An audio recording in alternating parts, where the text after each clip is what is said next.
চিন্তা করতে পারেন ৭৬ দিন একটানা একটা মানুষ আটলান্টিক মহাসাগরে, খাবার নেই, জল নেই, আছে শুধু বাঁচার আপ্রাণ চেষ্টা আর অদম্য মৃত্যুযুদ্ধ। একেই বোধহয় কাজী নজরুলের ভাষায় বলে ধরি মৃত্যুর সাথে পাঞ্জা। হ্যাঁ, এটা কোনো সিনেমা নয়, কোনো গল্প নয়, একটা সত্য ঘটনা, আর খুব বেশি দিন আগেকার ঘটনাও নয়। নমস্কার, আমি সন্দীপ গুপ্ত, আজ জারু চ্যানেলে আপনাদের স্বাগত। আজ আপনাদের শোনাবো গল্পের থেকেও ভয়ঙ্কর এক অকল্পনীয় মৃত্যুযুদ্ধের ঘটনা। জানবো শেষ পর্যন্ত কি হয়েছিল, এখনো কি বেঁচে আছেন।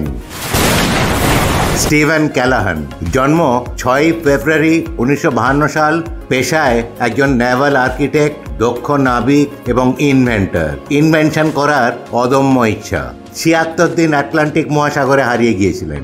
1981 সালে 29 বছর বয়সে আমেরিকার রোড আইল্যান্ড থেকে আটলান্টিকে পাড়ি দেন নিজের তৈরি করা একটা নৌকো নিয়ে। প্রথমে ঠিকই চলছিল, নানা জায়গা ঘুরে 29শে জানুয়ারি 1982 সালে ক্যানারি আইল্যান্ড থেকে অ্যান্টিগুয়ার উদ্দেশ্যে যাত্রা করেন তার নিজের তৈরি নৌকা নেপোলিয়ান সোলোতে।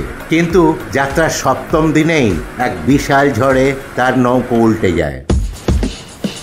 মাঝরাতে ওই সামুদ্রিক ঝড়ে তার নৌকোর তলা ফুটো হয়ে জল ঢুকতে শুরু করে। তিনি প্রচুর চেষ্টা করেন সেটিকে সারাতে, কিন্তু শেষকালে যখন তার নৌকা প্রায় জলে ভরে এসছে, তিনি একটা ছোট রাবারের লাইফ রাফট নিয়ে সমুদ্রের মধ্যে একা ভেসে যান। তার হাতে ছিল একটি মাছ ধরার হুক, কিছু খাবার, ছুরি এবং কয়েকটি প্রয়োজনীয় জিনিস। এরপর শুরু হয় মৃত্যুর সঙ্গে লড়াই। স্টিভেন সমুদ্র থেকে মাছ ধরতেন, কখনো কখনো কোনো মাছ লাফিয়ে তার বোটের ভেতরে পড়ে যেত, আর সেটাই ছিল তার খাদ্য। আস্তে আস্তে তিনি কাঁচা মাছ খেতে অভ্যস্ত হয়ে যান। জলের ব্যবস্থা, বৃষ্টির জল তিনি ক্যাচার দিয়ে ধরে রাখতেন, কিন্তু কিছুদিন পর যখন বৃষ্টি বন্ধ হয়ে গেল, তখন সমুদ্রের কাঁচা মাছের মাংস থেকে জল বার করে খেতে শুরু করলেন। কিভাবে সহ্য করলেন সূর্যের প্রচণ্ড তাপ? স্টিভেন তার বোটের তলা ঠান্ডা রাখার জন্য সমুদ্রের জল ঢেলে রাখতেন। দিনের বেলা যখন তার শরীরটা গরম হয়ে যেত, তিনি শরীরের কিছু অংশ সমুদ্রের জলে ভিজিয়ে নিতেন। রাত্রে চারদিক অন্ধকার, কোনো রকমে বাঁচার জন্য তিনি তার নৌকাকে চালাতে থাকতেন। হাঙরের উপস্থিতি, মাঝে মাঝেই হাঙরের ঝাঁক তার ছোট্ট রাবার বোটের চারপাশে ঘুরে বেড়াতো। একবার তিনি যখন মাছ ধরছিলেন, তখন এক বিশাল হাঙর তার বোটে ধাক্কা মারে। প্রায় উল্টে গিয়েও অন্য রকমে তিনি সামলে নেন এবং সেখান থেকে যত তাড়াতাড়ি সম্ভব বোটটিকে দূরে সরিয়ে নিয়ে যান। স্টিভেনের বাঁচার একটাই আশা ছিল, যদি কাউকে দেখতে পাওয়া যায়। ৭৫তম দিনে তিনি একটি মাছ ধরার নৌকা ও একটি দ্বীপ দেখতে পান। তখন আকাশের দিকে একটি আয়না ধরে রোদের আলো প্রতিফলিত করে সেদিকে পাঠান।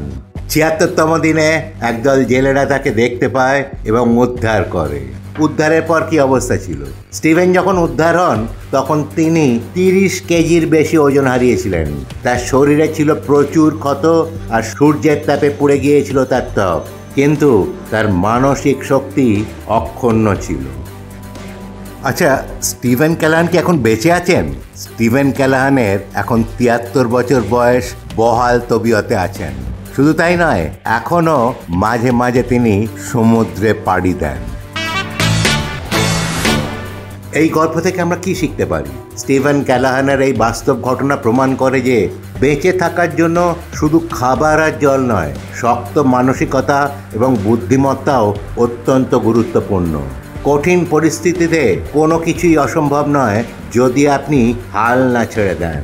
তাই খারাপ পরিস্থিতিতে হাল না ছেড়ে চেষ্টা আর লড়াই চালিয়ে যাবেন।